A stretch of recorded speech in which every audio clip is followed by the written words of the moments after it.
Meskipun aku tidak melihat kejadian itu, tapi rasanya seperti penggambaran ada bis di situ dengan penumpangnya yang turun semua, lalu korbannya yang terpental dan ada yang mati terlindas ban belakang. Itu seolah-olah benar-benar tergambar di mataku meskipun aku tidak melihatnya sendiri. Dan justru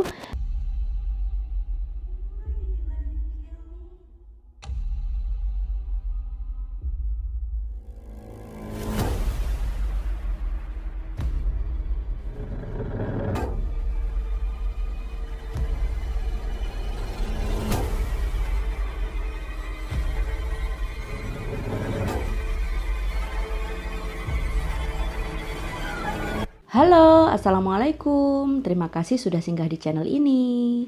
Seperti biasa di Ngobrol Seram, aku akan selalu membawakan kisah horor pengalaman nyata kiriman dari para kontributor. Di episode kali ini, aku akan membawakan kisah tentang para makhluk halus yang marah karena huniannya yang dibakar, serta kisah yang kedua tentang pengalamanku saat terkena sawan. Namun sebelum kita lanjut ke kisahnya, mohon dukungannya untuk channel ini dengan cara memberikan like, men-share, serta men-subscribe supaya aku makin bersemangat untuk membuat konten-konten berikutnya. Nah, tanpa berlama-lama lagi, kita langsung ke kisah yang pertama. Ini dia.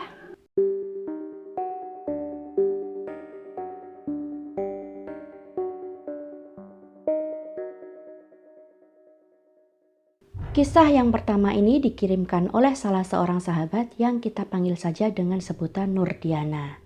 Jadi Mbak Nurdiana ini adalah seorang guru SMP, sedangkan suami beliau adalah seorang guru di sebuah SD. Mbak Nurdiana ini dan suaminya tinggal di sebuah desa terpencil yang terletak di Provinsi Kalimantan Timur. Saking terpencilnya, di sekeliling rumah Mbak Nurdiana ini banyak sekali hutan, pepohonan, dan ladang. Dan bahkan rumah yang Mbak Nurdiana dan suaminya tempati ini adalah rumah pertama yang dibangun di kampung tersebut. Di suatu pagi di hari Minggu, Mbak Nurdiana ini beserta suami dan ayah dari Mbak Nurdiana yang kebetulan tinggal di rumah itu sedang makan pagi bersama. Lalu setelahnya suami Mbak Nurdiana tetap berangkat ke sekolah karena hari itu ada pekerjaan yang harus diselesaikan. Sementara Mbak Nurdiana kembali dengan kesibukannya membersihkan rumah dan mencuci piring-piring yang bekas mereka pakai untuk sarapan pagi tadi. Ayah dari Mbak Nurdiana membantu membersihkan lingkungan di sekitar rumah yang mereka tinggali itu dengan cara menyapu dan mengumpulkan sampah-sampah kering, dedaunan kering, lalu membakarnya di belakang rumah. Sambil mengamati sang ayah membakar sampah di belakang rumah itu, Mbak Nurdiana pun semakin tenggelam dengan kesibukannya mencuci piring-piring kotor. Nah, saat itu dia melihat dari balik jendela dapur bahwa api pembakaran sampah yang dilakukan oleh sang ayah itu tadi, itu semakin membesar dan menjilat-jilat batang pohon aren yang tumbuh di belakang rumah. Dan bersamaan dengan itu, Mbak Nurdiana yang sedang mencuci piring itu tiba-tiba merasakan dadanya ini seperti panas terbakar hingga terasa menembus sampai ke punggung dan merambat sampai ke bawah. Jadi rasa terbakar itu terasa panas di tubuhnya sampai ke pahanya. Sampai Mbak Nurdiana ini merasa kesulitan bernapas dan megap-megap seperti orang kehabisan napas. Dan dia pun berteriak minta tolong, sehingga pada saat itu bapak dari Mbak Nurdiana ini pun lari ke dalam rumah karena mendengar teriakan sang anak.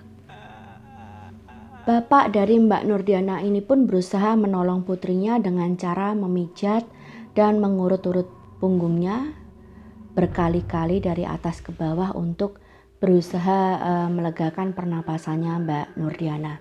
Tapi setelah dilakukan beberapa saat, ternyata tidak ada perubahan sama sekali. Mbak Nurdiana pun merasa masih seperti terbakar dan sesak napas. Akhirnya Mbak Nurdiana pun mengatakan kepada bapaknya bahwa nanti toh sakit ini akan hilang sendiri, jadi dia kembali melanjutkan pekerjaannya mencuci piring, dan bapaknya Mbak Nurdiana ini pun kembali ke halaman belakang untuk melanjutkan bersih-bersih. Tapi setelah beberapa saat mencuci piring, ternyata perasaan terbakar dan sakit yang menusuk ulu hati dan dada ini, perasaan terbakar semakin bertambah parah sehingga membuat Mbak Nurdiana tidak tahan, dan dia pun akhirnya berlari ke kamar dan menangis.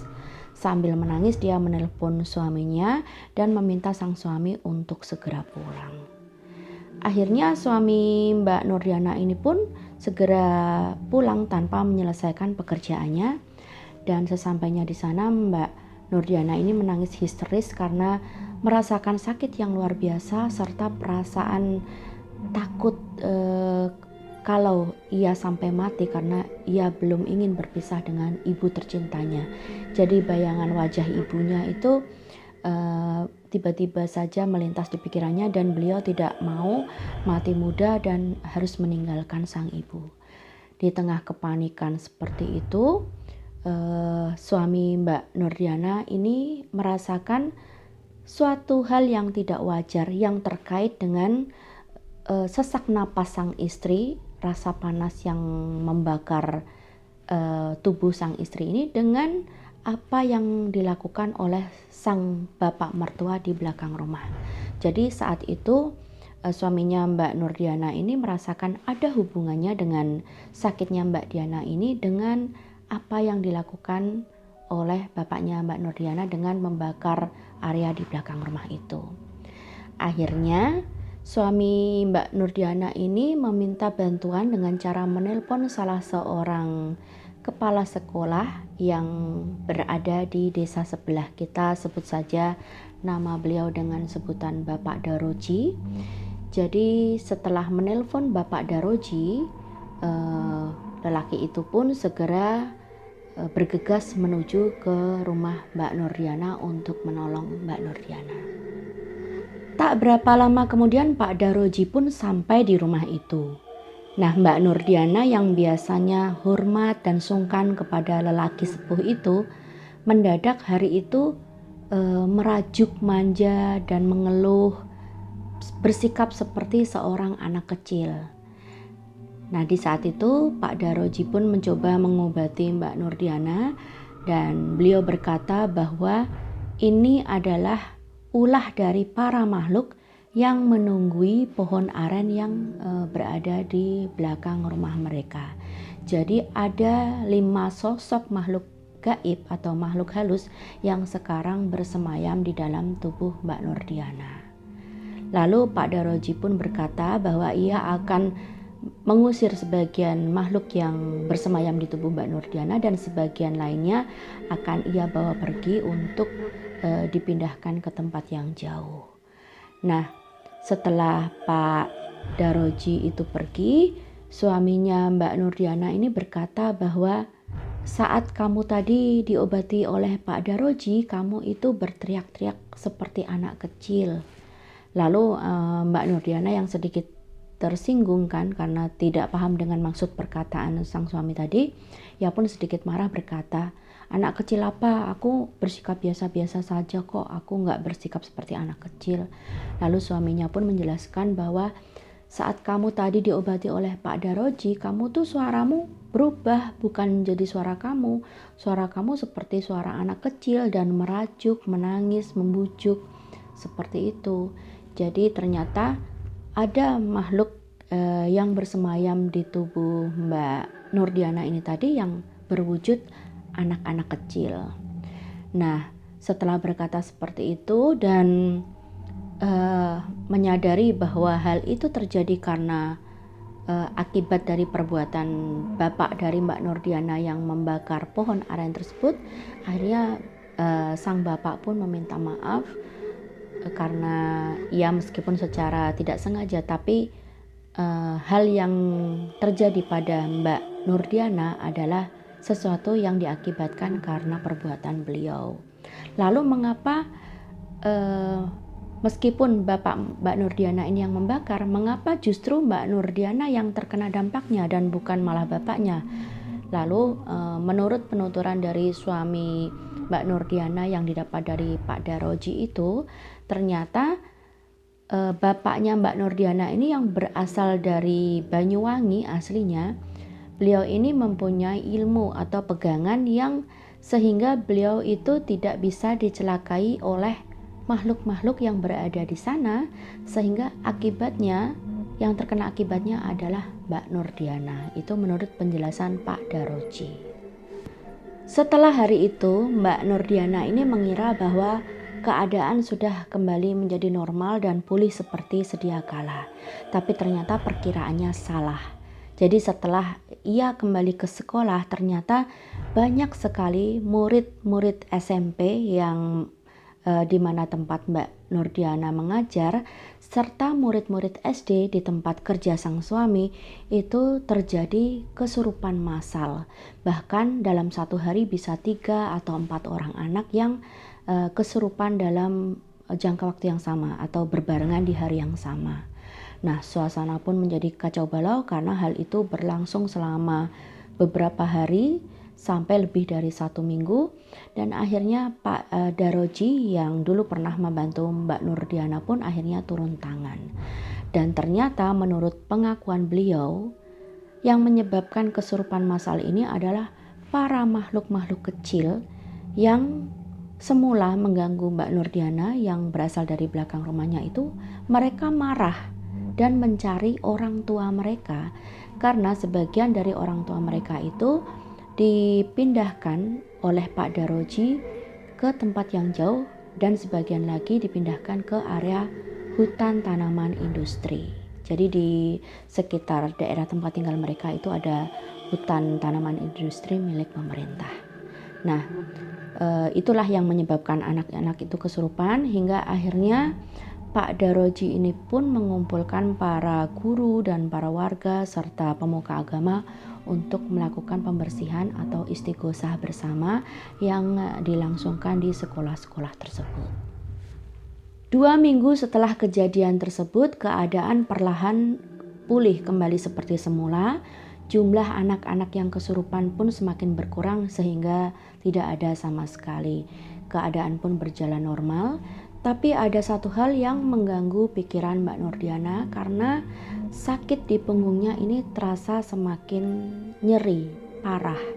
Akhirnya pada suatu hari libur, suami Mbak Nurdiana ini mengantarkan istrinya ke tempat pijat langganan beliau.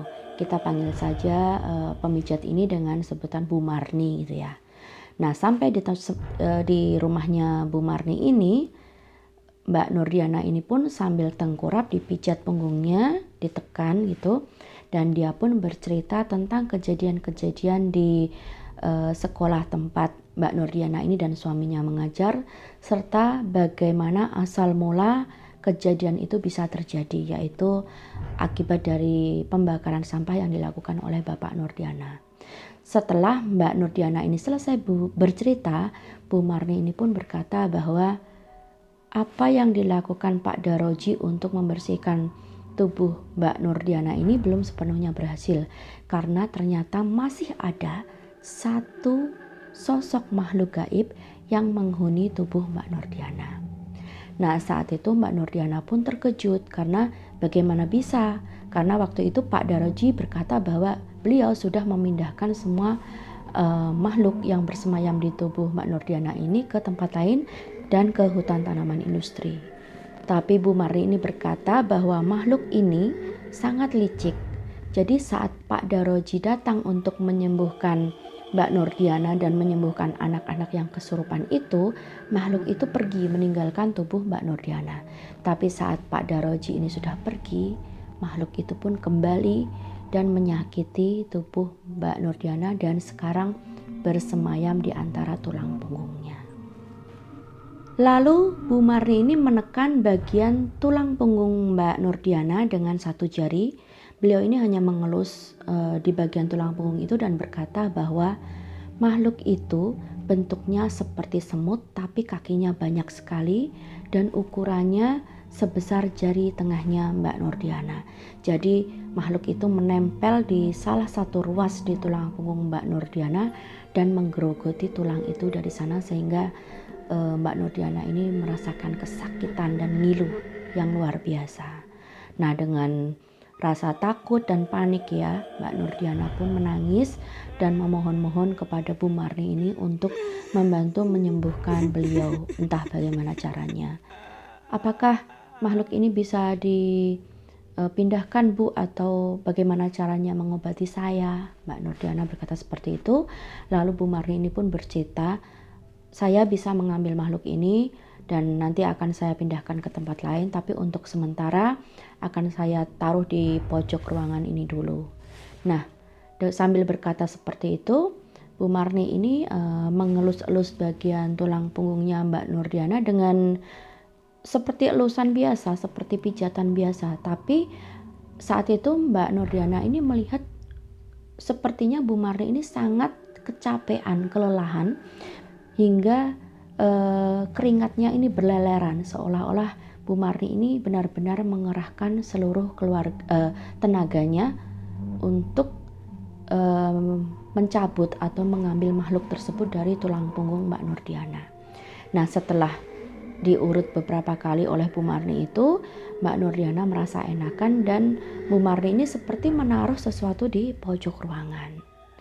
Nah, setelah selesai mengurut Mbak Nurdiana ini, Bu Marni berpesan kepada Mbak Nurdiana untuk memijat bagian tulang punggung itu tadi dengan satu ruas jahe, terutama saat menjelang maghrib.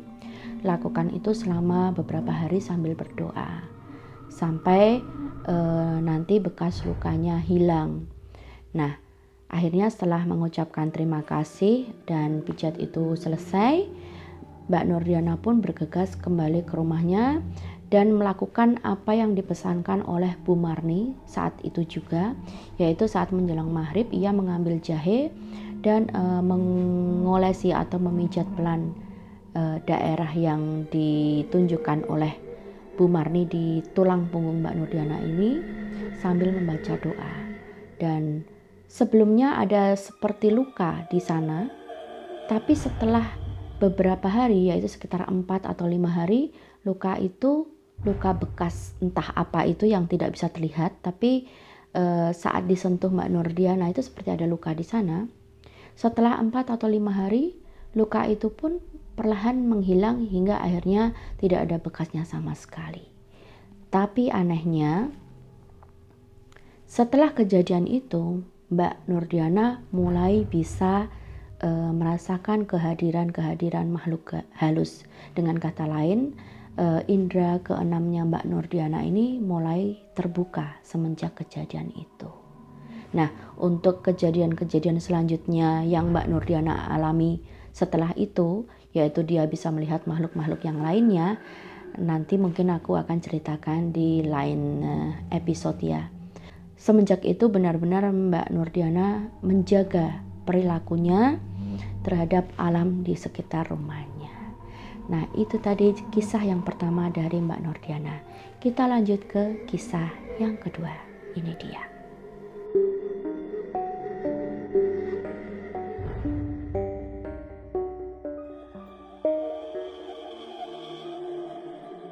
Kisah yang kedua ini adalah pengalamanku sendiri yang terjadi pada tanggal 25 Desember tahun 2015, tepatnya di Hari Raya Natal.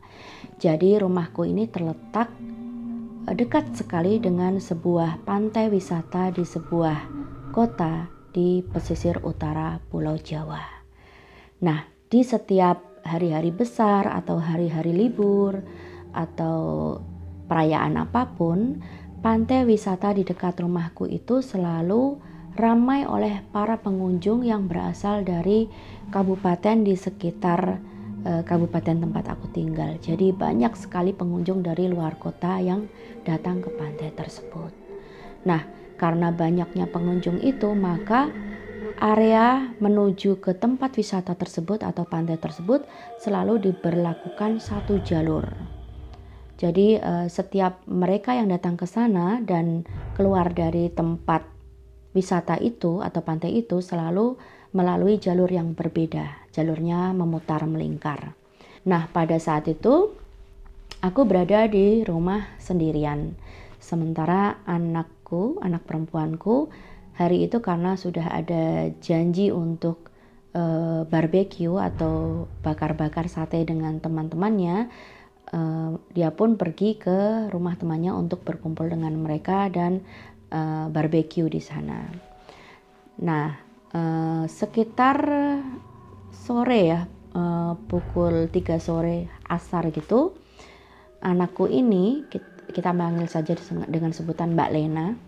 Mbak Lena ini pulang ke rumah dan berkata bahwa di pintu masuk perumahan itu, jadi jalan raya lalu membelok kiri itu ke arah perumahan yang kami tinggali, itu di sana ada kecelakaan di mana ada 2 pengendara sepeda motor berboncengan yang ditabrak oleh sebuah bis pariwisata dari luar kota. Nah, saat itu Mbak Lena bercerita bahwa bis pariwisata ini melaju dengan kecepatan sedang sebenarnya, dengan kecepatan sedang dari arah kanan, dan kebetulan kalau menuju arah perumahanku itu tikungan yang menurun, jadi tikungan sambil menikung dan menurun juga. Jadi di saat tikungan dan menurun itu dari arah berlawanan ada dua pengendara motor, yaitu ya maksudnya satu motor dengan 2 orang berboncengan yang melaju dari arah pantai dan mereka dalam keadaan mabuk dan tidak memakai helm. Jadi waktu itu mereka sangat kencang berasal dari arah pantai menuju ke arah kota, sementara bis itu dari arah kota menuju ke pantai dan posisinya menikung dan menurun. Nah, pengendara sepeda motor ini yang berboncengan kehilangan keseimbangan sehingga menyenggol bis pariwisata itu, dan pemboncengnya terpental ke aspal, sedangkan yang berada di depan atau yang mengemudikan sepeda motor itu tersenggol jatuh, lalu kepalanya ini terlindas bagian belakang bis pariwisata ini, dan posisi tubuhnya atau posisi mayatnya masih di bawah bis itu saat kejadian. Jadi posisi kepalanya remuk dengan leher yang remuk, sementara temannya tadi yang terpental ke atas aspal itu tadi kejang-kejang dan sekarat, dan berikutnya yang aku dengar akhirnya si pembonceng ini pun juga meninggal. Jadi kejadian itu memakan 2 orang korban.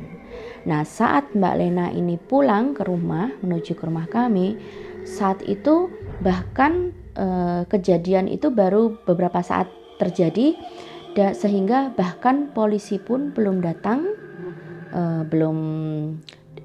mayat itu belum disingkirkan dan masih berada di sana. Jadi anak perempuanku itu masih bisa melihat tubuh yang terlindas ini tadi, kepala yang remuk ini tadi di bawah ban bis pariwisata itu dengan darah berceceran di mana-mana, dan dia menceritakan hal seperti itu.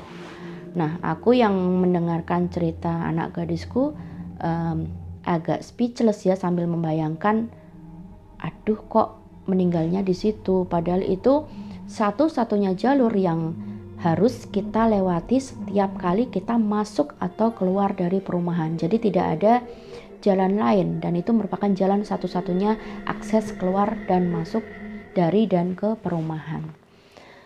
Lalu karena waktu itu aku dan Mbak Lena kan sudah berjanji bahwa nanti malam kita akan makan di sebuah restoran, sehingga hari itu tidak ada makanan apapun di rumah, dan aku memang saat itu tidak mempunyai stok makanan apapun di kulkas, sehingga mau tidak mau malam itu kami harus makan di luar rumah.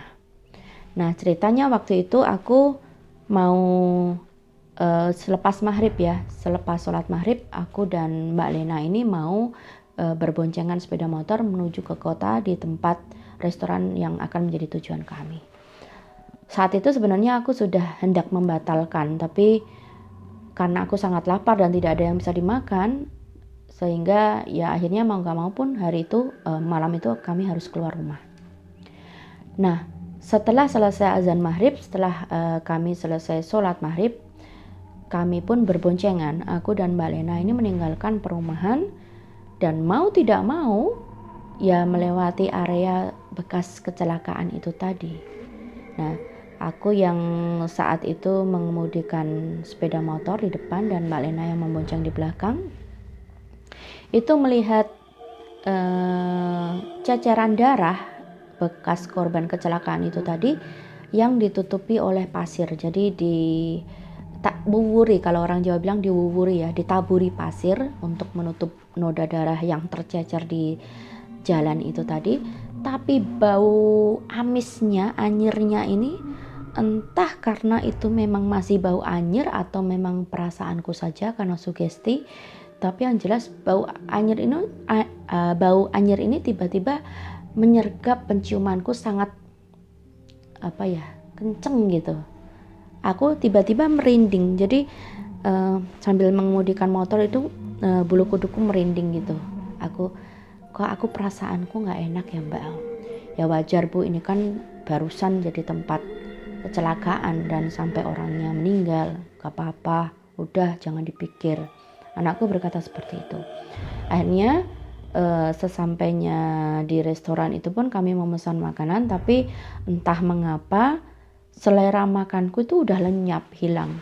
Meskipun aku tidak melihat kejadian itu, tapi rasanya seperti penggambaran ada bis di situ dengan penumpangnya yang turun semua, lalu korbannya yang terpental dan ada yang mati terlindas ban belakang, itu seolah-olah benar-benar tergambar di mataku meskipun aku tidak melihatnya sendiri, dan justru Mbak Lena yang menyaksikan dengan mata kepala sendiri malah santai-santai seolah-olah tidak terjadi apa-apa.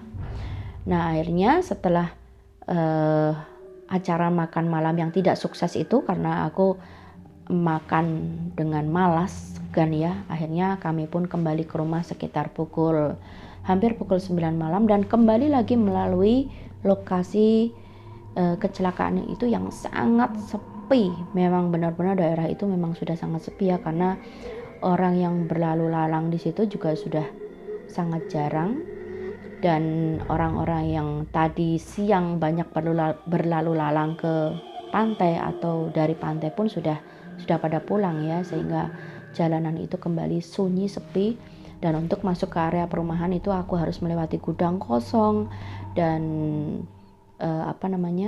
sawah dan tambak yang sepi sekali. Jadi perasaan gak enak itu pokoknya menyerang aku gitu. Feelingku udah ini apa sih gitu. Nah, begitu sampai rumah kita terbiasa begadang. Aku dan Mbak Lena ini terbiasa begadang, entah itu kalau aku kan dulu begadangnya menulis ya, kalau Mbak Lena kan main HP, chattingan sama temennya, nonton YouTube dan lain-lain seperti itu. Tiba-tiba aku merasa kepalaku sampai leher ini sakit sekali, dan sakitnya itu nyerang tiba-tiba, teng gitu, sakit, nyeri, ngilu, bener-bener sakit. Aku ngeluh gini sama Mbak Lena, kok tiba-tiba kepalanya ibu sama lehernya ibu sakit ya Mbak? Lalu anakku kasih paracetamol, udah ibu minum obat sakit kepala saja. Tapi setelah minum 2 paracetamol itu ternyata tidak terjadi, ada kembang api di luar ya, euforia tahun baru. Jadi meskipun sudah minum obat pereda nyeri, tapi rasa nyeri ini di keseluruhan kepala sampai leher ini masih sangat sakit sekali. Akhirnya aku mencoba untuk tidur, tapi semalaman ternyata aku tidak bisa tidur, dan bahkan besok paginya aku tidak bisa bangun dari tempat tidur, karena setiap aku duduk atau bangkit dari tempat tidur itu aku selalu jatuh lagi karena kepala dan leher ini sakit. Karena ini bagiku suatu hal yang tidak wajar, karena biasanya kalau kita sakit kepala ya sakit kepala aja. Kalau kita sakit leher karena salah posisi tidur atau bagaimana ya leher aja, tapi ini enggak. Jadi kepalaku rasanya remuk, leherku rasanya remuk, sakit luar biasa. Dan aku yang berbaring terus menerus itu hanya beristirahat dan berharap sembuh. Sudah minum obat segala macam, sudah diolesi sama minyak kayu putih, diurut dengan minyak ini itu, ternyata nggak mempan. Sehingga sampai hari ketiga pun aku masih terbaring di kamar itu dengan rasa kesakitan yang luar biasa pada kepala dan leherku. Akhirnya karena aku sudah tidak tahan, aku minta kepada anakku untuk memanggilkan tukang pijat langgananku, karena biasanya kalau aku sakit itu entah masuk angin, kecapean, aku dipijat dan dikerokan gitu biasanya sudah langsung sembuh. Jadi aku minta tolong dia untuk memanggilkan tukang pijatku.